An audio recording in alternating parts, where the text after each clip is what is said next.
পাবনার সুজানগর উপজেলা পরিষদ নির্বাচনে ভোটারদের অনৈতিক সুবিধা দেবার অভিযোগে প্রায় 23 লাখ টাকা সহ আটক চেয়ারম্যান প্রার্থী ও উপজেলা আওয়ামী লীগের সাধারণ সম্পাদক মোহাম্মদ শাহিনুজ্জামান সহ 11 জনকে ছেড়ে দিয়েছে র্যাব।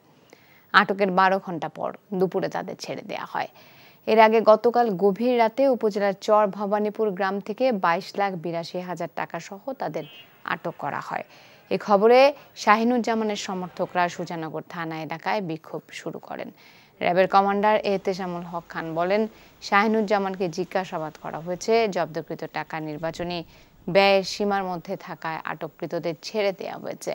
তবে ওই টাকা ট্রেজারিতে জমা দেওয়া হবে। একই সঙ্গে বিষয়টি আরও তদন্ত করা হবে। অন্যদিকে মুক্তি পাওয়ার পর চেয়ারম্যান প্রার্থী শাহিনুজ্জামান দাবি করেন তিনি প্রতিপক্ষের রাজনৈতিক ষড়যন্ত্রের শিকার। বিকাশে কম খরচে ক্যাশ আউটের লিমিট বেড়ে 50,000, প্রিয় এজেন্টও 2টা।